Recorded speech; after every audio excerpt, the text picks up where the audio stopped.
Well, it is time now for a deeper dive into all things business in the state this week with our Insiders panel. This week, we circled back to the beginning of the show. We caught up with Lilly CEO Dave Ricks to get his take on the state of the company. And I'm happy to be joined by Hallowell Consulting President Jennifer Hallowell, also Gregory and Appel Insurance Vice President Steve Appel, and Veteran Strategies President Robert Vane. Welcome one and all to the Insiders this week. Thank you.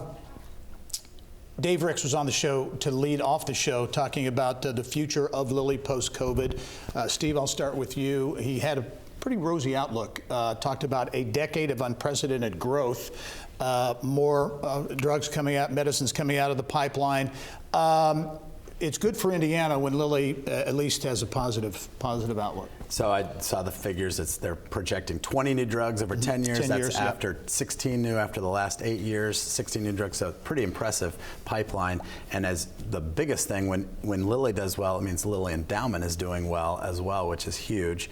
And I think you were potentially going to talk about some of Mr. Ricks's comments for Indiana as well, which were interesting. When your customers are telling you things, you got to be listening. Yeah, exactly. Some very interesting. He gave a speech to the Economic Club of Indiana this week and talked about Indiana as a state, a good business, a very good business or state to do business in, tax climate, business climate.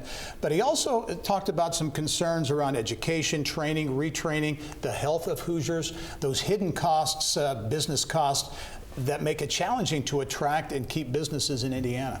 That's right, and honestly, it's a message that I think more and more leaders and legislators need to hear, because for a long time, certainly dating back to Governor Mitch Daniels, we have been really focused on being a business-friendly state in all those categories you mentioned, but we don't rank well in a lot of things as it relates to health, education. We've got to work on quality of place, quality of life. And so we need to hear more from business leaders that that's something that we need to do to be able to keep attracting jobs and investment to the state. Do you think that's being, because the big Intel chip investment, multi-billion-dollar investment, Indiana a finalist, but it goes to Ohio, and a lot of talk about workforce and the inability to get them the number of people they need. You think that maybe will start to resonate a little more in the business community? I think it is, and I just think it needs to get to the State House with the folks who are passing legislation and funding for these kind of projects. And frankly, it's a great time to be sending that message, because next year will be a budget session, and we are in a good position that we can make investments in some of those areas that we really need to. Another big story late in the week, Catalent, a New Jersey-based biopharma company, has a major operation in Bloomington, announced plans for a $350 million investment in Bloomington, 1,000 new jobs on top of 2,300 or so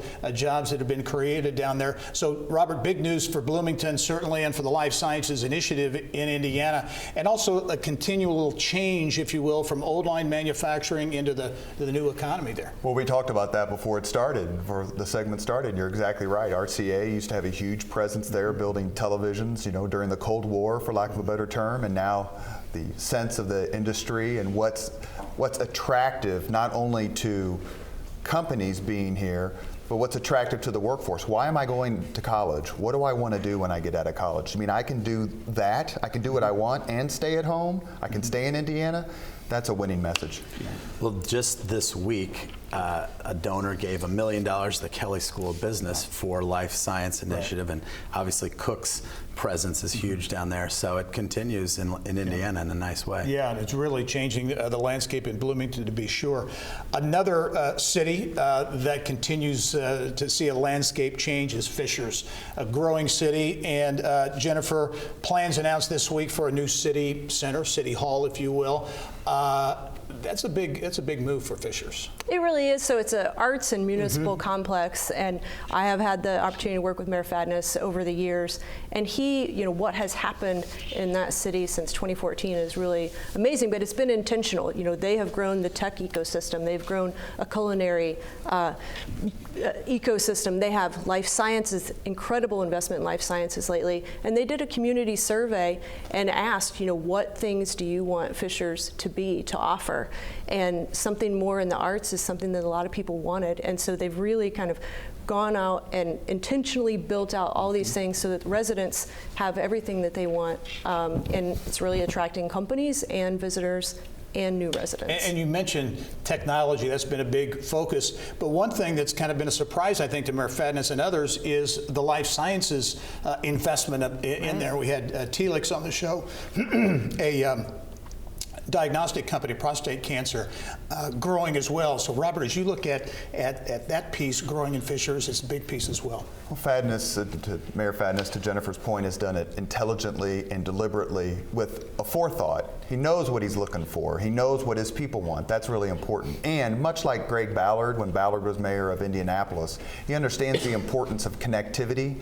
What brings young people here? What are the amenities that younger folks want to see in a place where they could potentially raise their children, not just work? Yeah, I just echo what they said. I think Mayor Fadness has been very innovative leader, and we have clients in the Fishers area in the life science as well. Global investment. Governor Holcomb, Secretary of Commerce Chambers, also will be headed to another overseas trip, going to the UK, be talking with representatives, executives at Rolls-Royce, at Saab. As you look at these trips that are taking place, the value of those in your view? Well, they're just visiting customers and clients of Indiana. So these are big investments made in Indiana, and that's good and that's important. And then the last stop in Monaco to see an F1 race makes you wonder if that could be coming to the Speedway. Yeah, business of motorsports, indeed. Jennifer and Robert, I'd love your take on that too, because years ago, many years ago, those international trips were criticized. Right. Now it's part of doing business. And some of the stops, Tate and Lilich has a couple of operations in Lafayette, Rolls-Royce, of course, here in India and West Lafayette, and in Saab, which has the new aerospace facility in West Lafayette. How important, in your view, are these trips? I think they're incredibly important, and I don't want to steal from Robert, but we both worked with Mayor Greg Ballard, and it wasn't that long ago he was mayor, and he was criticized for some of these trips that really ended up being important for the city of Indianapolis. But I also think it's exciting to see Secretary Chambers kind of put his mark on economic development with a big focus on kind of innovative technology, clean energy, battery technology, EVs, et cetera. Yeah, and Mayor Ballard, he put a big focus on international economic development, but trying to shine a global spotlight on Indiana and Indianapolis. The most underrated aspect of why Greg Ballard was such a successful mayor was the fact that he had done all of that traveling while serving as an officer in the Marine Corps. He traveled the world. He saw what worked. He saw what people liked. He brought that to the mayor's office in a way it had never been done before, and it's paid its dividends over and over again. The IEDC has been doing it for years. They have a terrific team at the IEDC. They've had a wonderful track record about what they're doing. Secretary Chambers obviously is a very smart entrepreneur. Governor Holcomb served overseas in the Navy, as I recall, so he sees what's going on there.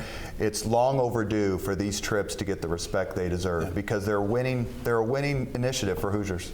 Hey, we can't end on sports, Steve. NBA 2K, it's all being hosted here in Indianapolis. That is a sport with explosive growth. Good for Indianapolis? Oh yeah, Sports Court, Ryan Vaughn's doing a great job. And we did amateur sports, and then we've hosted big events, and this looks like it could be one of the new frontiers in sports for us.